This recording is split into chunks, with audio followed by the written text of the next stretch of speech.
사랑하는 성도 여러분, 오늘 본문에는 다른 시편에서는 흔히 볼 수 있는 그 불평이나 탄식 또는 원수에 대한 호소가 전혀 등장하지 않습니다. 시편 중 많은 부분들은 인간의 연약함을 그대로 적나라하게 드러내면서 하나님께 자신의 그 억울함과 그 두려운 감정과 모든 원수들에 대해서 토로하지만 오늘 본문 시편 145편은 특징적으로 처음부터 끝까지 오직 여호와만을 찬양합니다. 따라서 오늘 본문의 표제어는 그 찬양을 뜻하는 히브리어 테일라가 사용됩니다. 이는 다윗이 인생의 마지막 노년기에 전능하신 하나님을 향해 올린 찬양이자 그의 깊고도 진심을 다한 신앙의 고백이라고 할 수 있습니다. 다윗은 자신의 삶을 마무리하는 그 가운데서 그동안 자신이 살았던 그 험악한 세월이나 혹은 죄로 인한 어떤 후회, 혹은 또 전쟁에서 승리의 그 혁혁한 공을 세우면서 많은 승리를 거두었던 그런 대단한 업적들, 이런 것들을 고백하는 대신 오직 하나님만을 높이는 고백을 하면서 자신의 인생을 마무리합니다. 이 고백은 다윗이 평생 동안 겪어온 환난과 배신, 또 실패와 상처 속에서도 한결같이 그를 붙들어 주신 하나님의 은혜가 그의 마음 깊은 곳에서부터 오래도록 차곡이 쌓여 흘러나온 감사의 표시입니다. 그래서 저는 이 본문을 읽을 때마다 마음이 참 많이 벅차오르고, 저 또한 언젠가는 이 땅에서의 그 나그네 길을 마무리할 때 이러한 고백으로 하나님께 나아가고 싶다는 간절한 소망을 품어봅니다. 저의 삶을 돌아볼 때 나름대로 어려움과 시련의 시간들이 있었고, 또 눈물로 지나온 세월들이 분명히 있었습니다. 그러나 그 모든 순간을 돌아보면 하나님께서 저에게 베풀어 주신 은혜가, 그 사랑이 그 고난들을 덮고도 남을 만큼 참 넉넉했습니다. 그래서 저는 다윗처럼 제게 베푸신 변함없는 은혜를 기억하며 하나님을 온 마음으로 찬양하기를 늘 깊이 소망하고 있습니다. 사랑하는 여러분, 오늘 이 새벽에 노년의 다윗이 하나님께서 행하신 일을 기억하며 이 찬양을 올렸듯이 우리도 지나온 삶을 돌아보며 우리에게 베푸신 은혜를 떠올리고 감사와 찬양으로 이 하루를 시작하는 저와 여러분이 되기를 소망합니다. 다윗은 1절에서 이렇게 고백합니다. 왕이신 나의 하나님이여, 너무나 잘 아는 저희들 그 찬양곡이죠. 내가 주를 높이고 영원히 주의 이름을 송축하리이다. 다윗의 삶을 돌아보면 여러분들 잘 아시는 바와 같이 그의 길이 결코 평탄하지 않았습니다. 말제의 아들로 태어났죠. 양을 치던 무명의 소년이었습니다. 그의 아버지와 형들도 그 다윗을 인정하거나 이렇게 높여주고 주목하지 않았던 인물이었습니다. 사람의 외모나 배경으로 판단하시지 아니하시고 중심을 보시는 하나님께서 그를 왕으로 택하셨죠. 그러나 그의 험난한 인생길은 성경 인물 가운데서도 참 고난이 좀 심한 편에 속합니다. 억울하게 사울에게 쫓겨 그런 쫓기는 자가 도망자가 돼서 동굴 광야를 떠돌며 그런 도망자의 삶을 살았고요. 그리고 또 배신과 음모는 어떠했습니까? 그리고 수없는 전쟁과 전투와 또 사랑하는 아들들의 죽음과 또 극기하는 그 사랑하는 아들의 반역, 또 그 아들의 죽음을 보고 일반 사람이 참으로 감당하기 어려운 고통과 상처가 그의 대부분의 삶이었습니다. 심지어 그가 많은 피를 흘렸기에 그의 손으로는 하나님의 성전을 세우지 못하도록 할 만큼 험악한 상처투성이의 삶을 살아왔습니다. 그럼에도 다윗은 인생의 마지막에 이렇게 고백하죠. 나의 왕은 하나님이십니다.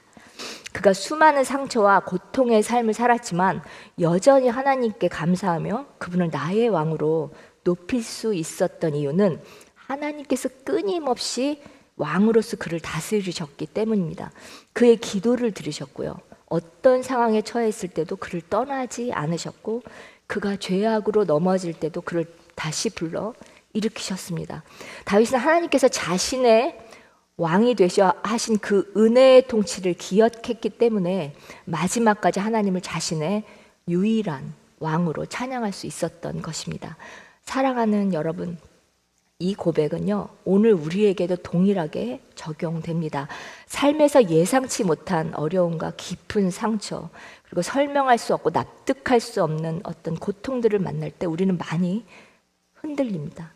그러나 내 인생의 참된 왕이 누구인가를 다시 확인할 때, 그리고 그 왕이신 주님께서 지금도 나의 왕이 되시어 나를 선하게 다스리시고 계심을 의심하지 않는다면 눈앞의 현실이 아무리 고통스러워도 정말 그 고통에 압도되지 않을 것입니다. 그리고 다윗과 같이 나의 왕이신 주를 찬양할 수 있을 겁니다. 오늘 하루도 하나님을 우리의 왕으로 고백하며 그분의 통치를 온전히 신뢰하며 흔들리지 않는 저와 여러분이 되시기를 주님의 입으로 축원합니다. 이어지는 3절에서 다윗은 또 한번 깊은 고백을 올립니다. 그의 위대하심을 측량하지 못할 것이로다. 다윗은 평생 하나님께서 베푸신 그 구원과 보호와 인도하심을 잊지 않았습니다. 그는 하나님이 어떤 분이신지를 분명히 알았기에 그분의 위대하심을 담대히 찬양할 수 있었습니다. 환난 가운데서 건져주시고 위험 속에서도 지켜주시고 마음이 무너질 때마다 다시 일으켜 세우셨던 하나님의 은혜를 수없이 경험했기 때문입니다. 그 은혜의 흔적이 다윗의 삶 깊은 곳에 새겨져 있었기에 그는 인생의 마지막 순간까지도 하나님을 향한 찬양을 멈추지 않았습니다.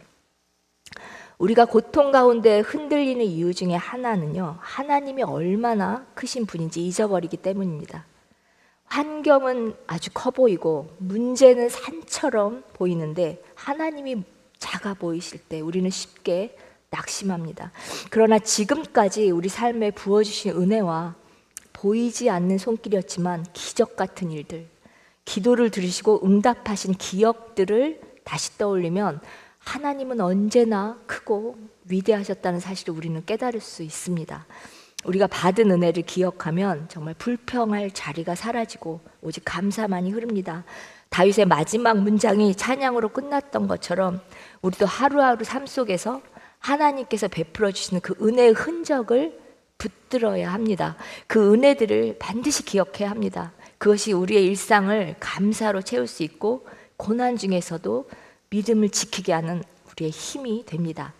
사랑하는 성도 여러분, 오늘도 하나님께 받은 은혜를 우리 기억합시다. 그 기억은 반드시 우리를 찬양으로 이끌고 다시 일어설 힘을 주며 우리가 마주한 현실을 새롭게 보게 됩니다. 하나님은 여전히 위대하시고요. 그 위대하심은 우리 삶에서도 지금도 일하고 계십니다. 자, 8절은 이어서 여호와는 은혜로우시며 긍휼이 많으시며 노하기를 더디하시며 인자하심이 크시도라고 고백합니다. 다윗은 이 말씀을 통해 하나님의 성품을 선포합니다. 하나님은 단순히 위대하고 강하신 분뿐 아니라 우리의 연약함과 실수, 넘어지심을 끊임없이 참으시며 그 끊임없는 쉬지 않는 긍휼과 사랑으로 연약한 우리를 돌보십니다. 우리가 삶에서 실수하고 무너질 때 또 하나님 우리의 죄를 책망하거나 버리시지 않고 또 분노하시지 않고 노하기를 더디하시며 늘 인자한 손길로 우리를 붙들어 주십니다. 그렇게 연약한 우리는 어제의 넘어짐을 돌아보지 마시고 오늘 다시 새롭게 빚어지시며 어제보다 나은 오늘이 되게 해달라고 우리 함께 기도하기를 소망합니다. 다윗도 그의 연약한 가운데 하나님께서 다시 세워주신 이 사실을 체험했기에 끊임없이 하나님을 찬양할 수 있었습니다. 우리에게도 허락하신 동일한 이 은혜를 기억하며 실수와 실패 속에서도 하나님을 더욱 신뢰하고 그분의 사랑 안에서 다시 일어설 용기를 얻는 저와 여러분이 되기를 소망합니다. 9절에는요, 여호와께서는 모든 것을 선대하시며 그 지으신 모든 것에 긍휼을 베푸심도다라고 기록하고 있습니다. 하나님의 선함과 긍휼은 다윗왕뿐 아니라 모든 사람에게 임하신다는 것입니다. 즉 오늘 우리에게도 동일하게 임한다는 뜻입니다. 이미 임했고 지금도 임하고 계시고 앞으로도 임할 것입니다. 다윗과 같은 고난의 터널을 지날 때 하나님 우리를 여전히 붙들고 계십니다. 우리가 구하기 전에 이미 응답하시고 삶을 선한 길로 디자인하고 인도하고 계십니다. 믿으시기 바랍니다. 마지막으로 14절에 다윗은 이렇게 고백합니다. 여호와께서는 모든 넘어지는 자를 붙드시며 비굴한 자를 일으키시는도다. 다윗이 수없이 무너지고 낙심했을 때에도 하나님은 그를 다시 일으켜 세우셨습니다. 우리 역시 삶의 환난과 시련 속에서 하나님께서 세우시고 회복시키시는 그 은혜가 분명히 있었습니다. 그리고 앞으로도 있을 겁니다. 하나님의 선하심과 위대하심, 측량할 수 없는 사랑을 마음에 새기며 우리의 입술로 감사와 찬송을 드리는 삶을 살기를 소망합니다. 하나님은 우리의 연약함을 아시며 우리가 넘어져도 끝까지 붙들어 주십니다. 여러분 오늘 하루도 혹시 마음이 무너지고 지친 순간이 찾아온다면 다윗처럼 하나님을 바라보며 다시 세움을 받는 경험을 하시기를 바랍니다. 다윗의 인생 결론이 찬양이었습니다. 그의 삶을 돌아볼 때 남은 것은 은혜와 감사뿐이었습니다. 우리도 다윗처럼 인생의 끝에서 아니면 지금 이 순간에 하나님을 향한 찬양과 감사로 우리의 삶을 전부를 드리기를 소망합니다. 오늘 새벽에 다윗의 마지막 고백이 우리의 매일의 고백이 되고 우리의 삶 속에서 하나님께 찬송을 드리는 믿음의 증거가 되기를 주님의 이름으로 간절히 축복합니다. 기도하시겠습니다. 사랑이 많으신 아버지 하나님, 어떤 순간에도 아버지 하나님 한 분만을 나의 왕으로 고백하며 살아가게 하옵소서. 아무리 어렵고 힘든 상황이 내 앞에 놓여있다 하더라도 낙심하거나 절망하지 않게 하시고 우리의 필요한 모든 형편을 아시는 주님 앞에 더욱 가까이 나아가 믿음으로 담대히 찬양하게 하여 주옵소서. 주님을 진심으로 찬양하는 삶이 나로부터 확장되어 주님의 이름을 알지 못하고 듣지 못한 자들에게까지 마침내 이르러 모두가 함께 주님의 이름 부르며 찬양하는 영광스러운 날이 속히 오게 하여 주옵소서.